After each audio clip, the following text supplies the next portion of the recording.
कलयुग में संघ की शक्ति है। संघ की मतलब एकता की शक्ति। देखो, घर में रहो, परिवार में रहो, या भाई भाई की बात आवे, समाज की बात आवे, देश की बात आवे, या सनातन धर्म की ही बात क्यों ना आवे, अगर आप एक होकर के रहते हैं, एकता में रहते हैं, तो फिर आपको कोई परास्त करने वाला नहीं है, फिर आप कभी नहीं हारोगे। और होता क्या है, हम संघ को तोड़ देते हैं, एकता नहीं है। आज भाई भाई एक दूसरे की बातों में पता नहीं तीसरे की बात से क्या समझ दिमाग में बुद्धि में आ जाता है, तो दोनों लड़ बैठते हैं। आज पिता पुत्र की नहीं बन पा रही। आज समाज में लोगों की आपस में नहीं बन रही।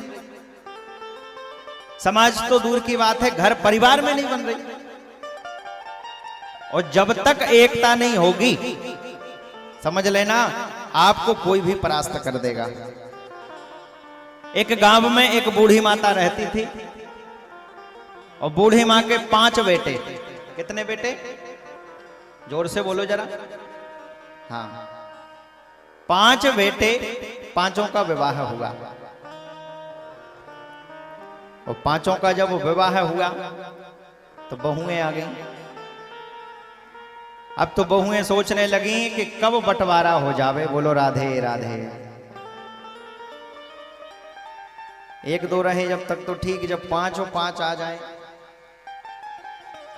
अब वो यही सोचे कि सासू मां कब बंटवारा कर देवे। एक दिन की बात, सासू मां ने सुबह सुबह प्रातः काल सबको बुलाया। अब तो बहुएं विचार करने लगी, निश्चित रूप से कोई विशेष बात है। निश्चित बात यह है कि सासू मां आज बंटवारा करने वाली हैं। तो सब मन में गणंत लगाने लगी, सब मन में सोचने लगी, अरे इतना सोना जो रखा था वो मैं लूंगी। एक कहती है वो वाला घर मैं लूंगी, एक कहती है वहां का जो फार्म हाउस है वो मैं ले लूंगी, ये गाड़ी मैं ले लूंगी, और इतने सारे गहने एक कहती मैं ले लूंगी। और सब मन में विचार करते करते सासू मां के पास पहुंची। बोली, बताओ माँ जी किस लिए बुलाया? सासू मां बोली, कुछ विशेष काम है इसलिए तुमको बुलाया हमने। अरे बोली, विशेष काम क्या है, जरा जल्दी से बताओ। तो सासू मां कहती है, अपने बेटों से, बेटे भी आए। एक लकड़ी का 5 लकड़ी जिसमें एक साथ थी और गट्ठा बना हुआ था। 5 लकड़ी के गट्ठे को कहा कि सबसे पहले इसको तोड़ो।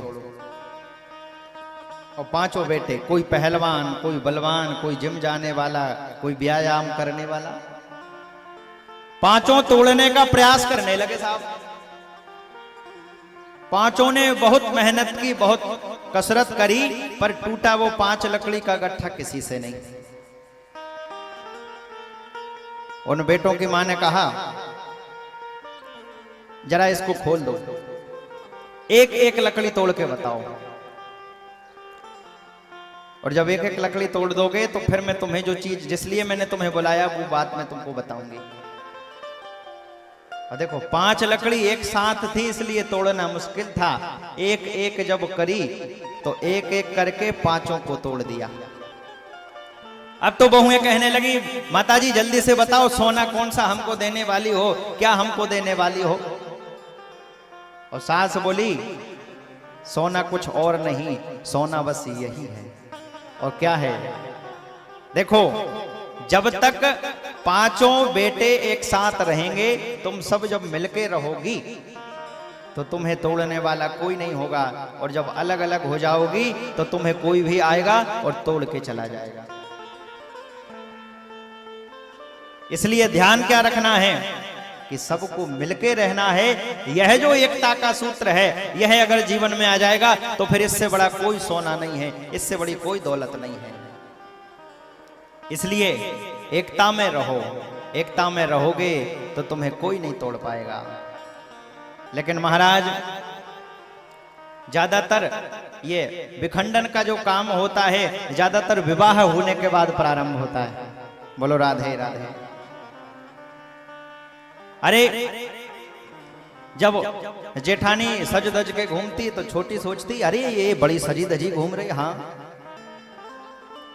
अब हमारा पति इतना कमाता इसलिए इसको सजना सूझ रहा है, और जब हमारा पति कमाना बंद कर देगा तो पूरी अकड़ पूरा सजना धजना निकल जाएगा इसका।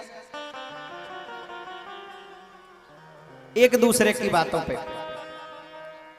लेकिन जरा ये बात सोचो, अरे तुम्हारा पति अगर कमा रहा है तो हो सकता है वो जो सज के बैठी है उसके ही भाग्य से कमा रहा हो, या किसी और के भाग्य से कमा रहा हो। लेकिन बात यहां पर यह नहीं होती, बात यह आ जाती है कि ये बड़ी सजी धजी रहती, जरा इसको ठिकाने लगा देंगे, और जब अलग अलग हो जाएगी फिर देखेंगे जरा इसका कितना सजना धजना काम आता है, कितनी सजी घूमती। फिर और सोई बंटवारे की बात प्रारंभ हो जाती है।